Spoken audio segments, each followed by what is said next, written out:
por la UNAM, doctor en Filosofía por la Universidad de Navarra, doctora Ivonne Manzano, doctora en Pedagogía por la UDEN, sede en Roma, máster en Historia del Pensamiento por la UP, profesora de Antropología Teológica 1. El profesor Pedro Pallares, profesor de tiempo completo de la UP en Facultad de Derecho, actualmente es doctorando por la Universidad de Navarra en España. Y la maestra Luz María Álvarez de González, profesora del área de Humanidades, licenciada en Filosofía por la UNIVA y maestra en Historia del Pensamiento por la UP, Campus México. Bienvenidos. Muy bien, muy bien. Pues si quieren, miren, les explico cuál sería la dinámica. Como les decía hace un momentito, la idea es ser ágiles, digamos 1 hora, ¿verdad? Para que puedan de aquí salir a sus compromisos académicos. Y lo más interesante son las preguntas que ustedes puedan tener. Entonces, para motivarles en esas preguntas, cada uno de los 4 expositores daremos una breve exposición y luego les pasaremos el micrófono, aprovechando las edecanes que tenemos aquí, para que ustedes pregunten lo que quieran, ¿verdad? Entonces, yo a nombre del padre Vicente Saucedo, que es el capellán mayor, quien tuvo esta iniciativa, le hubiera encantado estar aquí, pero tuvo que ir a atender una convivencia de empresariales, de administración y dirección. Entonces, digamos que yo estoy en lugar de él, ¿verdad? Los 3 profesores que me acompañan ya estuvieron hoy por la mañana. Miren, pues es lógico que haya muchas dudas de lo que hemos vivido recientemente, son momentos históricos. El Papa Benedicto renunció al pontificado el pasado 28 de febrero a las 8 de la noche, hora de Roma. ¿Puede hacerlo? Sí puede hacerlo, el derecho se lo permite. Ya ahondaremos en lo que ustedes quieran, pero saber que está prevista esa posibilidad. Si ustedes me preguntaran, ¿y se ha ejercido muchas veces en la Iglesia? No, poquísimas veces. Concretamente, la anterior vez fue hace casi 600 años, Gregorio XII, 1415. Para que ustedes se hagan una idea, 1415 ni siquiera América había sido descubierta. Y sin embargo, en esas poquísimas veces, casi todas ellas obedecen a circunstancias externas de, digamos, conflictos, vamos a decirlo así, políticos. De las pocas que yo puedo ver, al menos podido estudiar con más calma, que hayan podido renunciar, como lo está haciendo ahora el Papa Benedicto, es un señor llamado Pedro Morrone, 1294, es Celestino V. Dante Alighieri, en su Divina Comedia, lo pone en el infierno por ser pusilánime, pero es falsa esa apreciación del Dante, porque es santo, está canonizado, es San Celestino V. Es, digamos, una imagen muy interesante de un papa que en conciencia ve que no puede continuar con el ministerio petrino y renuncia a él. Después de él, Gregorio XII, 1415. Después de él, Benedicto XVI, 2013, para que vean ustedes el rango de esos tiempos. Hoy en la mañana me anticipo para, digamos, por si esta pregunta interesa, ¿por qué Juan Pablo II no renunció y por qué Benedicto XVI sí lo hace?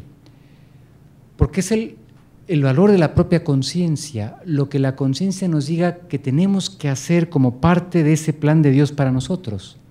Juan Pablo II entendió que Dios le pedía permanecer allí hasta el final. Benedicto XVI fue, como ustedes bien saben, el principal colaborador de Juan Pablo II. Y le tocó ver un papa que se consumía en la enfermedad, que se hizo santo, es ahora beato desde mayo de 2011, pero que había cosas que había que atender y no se podían atender, porque el papa estaba ya muy enfermo. Y él dice, yo en conciencia veo que se necesita alguien con más vigor de mente, de espíritu, de fuerzas físicas, para guiar la barca de Pedro. Por eso en conciencia veo que mi manera de servir al ministerio petrino es justamente renunciando a la función de papa. Aquí está la experta del cardenal Newman, la doctora Rosario Atié. el cardenal Newman decía, el primer vicario de Cristo es la conciencia, antes que el Papa. Lo que yo vea de verdad delante de Dios, que el Señor me pida. Por tanto, por el derecho lo puede hacer. La historia nos permite ver algunos casos bastante especiales, pero que allí están, donde esta situación se ha dado. Hay que valorar la propia conciencia, me parece que es una lección muy bonita, y en el caso del Papa Benedicto, el final de su pontificado es una lección más, me parece a mí, ya lo comentaremos con ustedes, de humildad. Él no quería ser obispo, era profesor universitario como nosotros, feliz de estar en este quehacer universitario, y lo deja porque Pablo VI le pide ser obispo de Múnich-Freising. No quería ser colaborador del Papa porque es llamado a los 4 años de estar en la diócesis de Múnich-Freising a Alemania como principal colaborador de Juan Pablo II, pero advierte en conciencia que es lo que Dios le pide como parte de ese servicio y se va a Roma. Y ahí estuvo 24 años. Muere Juan Pablo II, él es el decano del Colegio de Cardenales, o sea, el cardenal más viejito de los electores, y dice, bueno, yo creo que ya me salvé, yo creo que tendré oportunidad de volver a mi natal Alemania, y la música, los libros, el encuentro con los alumnos, elegido Papa. Todo el mundo pensaba que duraría meses, duró casi 8 años, de un pontificado luminoso que ha cambiado la historia. Y ahora él en conciencia advierte que debo dejar el ministerio petrino. Por tanto, que veamos el valor de la conciencia, me parece a mí, ya lo dialogaremos, una humildad muy grande. ¿Y ahora qué viene? Porque esa era la invitación que se les hacía a esta mesa panel, ¿verdad? Benedicto XVI renuncia, ¿y ahora qué? Pues ahora esperar un nuevo papa, porque detrás de un papa viene otro, y así hasta que la iglesia se termine. Es la promesa de Cristo, Evangelio de San Mateo. Tú eres Pedro, sobre ti como piedra edifico mi iglesia y los poderes del infierno no prevalecerán. Entonces vendrá otro, será elegido en brevísimos días, esperemos con el favor de Dios que para Semana Santa ya lo tengamos con nosotros y habrá que aprender a quererlo, porque es el Padre común de esta familia que formamos todos los que estamos unidos a Cristo por la fe y la caridad, con un mecanismo complicado que lleva varios siglos, y simplemente ya para terminar y dejarle espacio a los siguientes profesores, fíjense, cuando en 1996 Juan Pablo II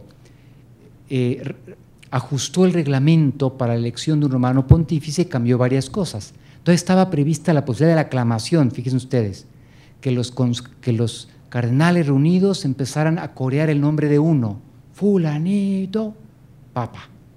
Es un anacronismo total, el papa lo quitó. O sea, la única manera de elegir al siguiente romano pontífice es por elección de los cardenales, que lo pueden hacer por derecho. Juan Pablo II preveía la mitad más 1. El Papa Benedicto la ajustó, tiene que ser 2/3. Pero dijo el beato Juan Pablo II, pero vamos a dejar el lugar que ha sido tradicional de estos últimos siglos para la elección del Papa, la Capilla Sixtina, que está, como ustedes saben, rematada por esa escena fantástica de Miguel Ángel del juicio universal, para que los que allí intervienen sean conscientes de que darán cuenta estrecha a Dios de la decisión que tomen, para que no se les olvide. Entonces, esto es lo que va a suceder, que tendremos otro Papa en breve, el que Dios quiera para su iglesia a través de los mecanismos de votación que están previstos, ¿verdad? Y después de este otro, y así.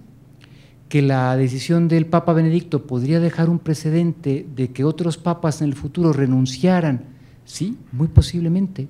Aquí están expertos en derecho, algunos piensan que esto hay una situación muy extraordinaria, muy excepcional, históricamente, viendo los 2000 años que han pasado, así ha sido, pero que hay gente muy joven, y con el favor de Dios le tocará ver 50, 60 años de historia, y a lo mejor se acordarán, mira, ya el Papa Benedicto, cuando yo estaba en la carrera, renunció después de 600 años y ha dejado un precedente que otros quizá sigan, ya lo veremos, esa es historia, pero podría haber esa posibilidad.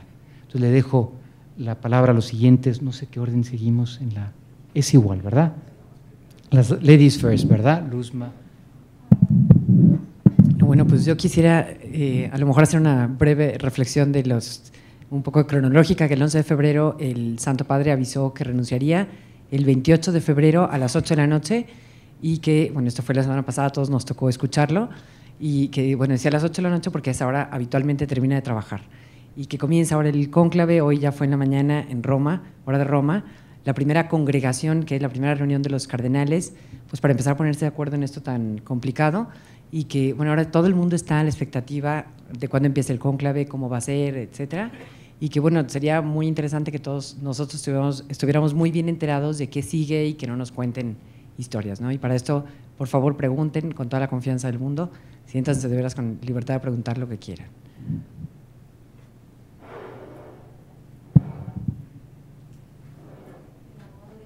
Las damas, ¿se oye? Sí, ya, ¿verdad? El abogado. Entonces, miren, en la mañana que dimos esta mesa panel, estuvimos ahí, estaba lleno el auditorio, ¿no? No sé si acarreados, pero estaba lleno, ¿no? O el típico punto, o el cuello, esas cosas, ¿no? Entonces, yo lo que pensaba era que ustedes están aquí por un interés, espero, ¿no? Que estén por un interés sano de enterarse de algo más sobre nuestra iglesia. ¿Se acuerdan que la iglesia es esposa de Cristo, el cuerpo de Cristo? Y en la mañana me preguntaba un alumno, pero Ivonne, es que la iglesia ha cometido muchos errores, ¿no? Entonces le dije, mira, la iglesia en sí misma no comete errores. Los que pertenecemos y formamos la iglesia, sí, ustedes y yo, ¿no? Ustedes y yo somos iglesia. Entonces, para poder llevar adelante la iglesia, que somos tú y yo, para poder llevarla adelante, hay que conservarnos en la fe y hay que conocer, ¿no? Porque no nada más se vale como viejita rezandera ahí sin fundamentos. Ustedes están en una universidad donde pueden tener los fundamentos de la fe, deben de tenerlos, ¿no?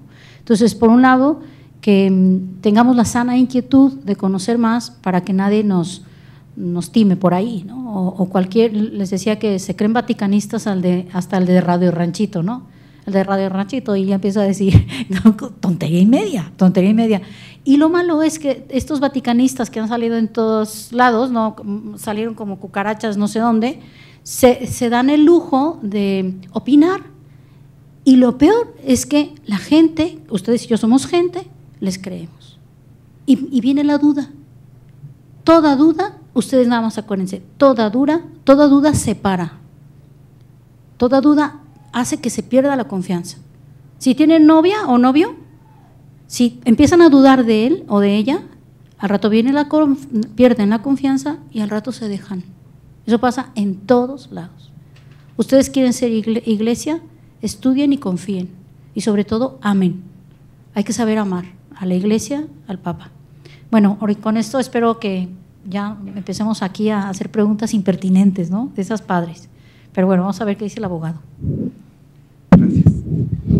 Yo quería comenzar pidiendo una disculpa porque si empezamos tarde fue por mi culpa. Yo fui el culpable que llegó tarde. Entonces les quiero pedir una disculpa. Yo lo que quería hacer una especie de recuento rápido de el legado del Benedicto XVI como pontífice. Digo, rápidamente el legado. Entonces, imagínense ustedes una malteada que tiene 3 componentes.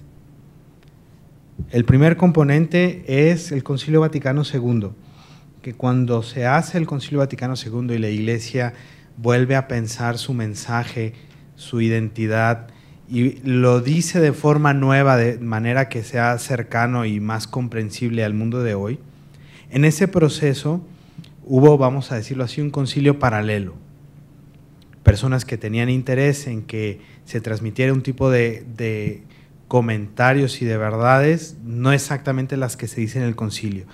Ese concilio paralelo, vamos a decirlo así, mediático, caló en muchas personas y para muchos la identidad de qué significa el concilio y qué significa el cristianismo era ese concilio paralelo, no los documentos conciliares. Entonces hubo una confusión muy seria de qué significa ser católico, de qué se trata ser católico. Entonces es un elemento de la malteada. El otro elemento de la malteada es que, bueno, siempre en la historia de la iglesia se trata de diálogo con Dios y de salvación. Y solo se puede salvar lo que está echado a perder. Y entonces en la iglesia siempre ha habido cosas echadas a perder. Entonces, pues, también hubo cosas echadas a perder en la iglesia y no hace falta que haga un recuento porque todos lo conocen.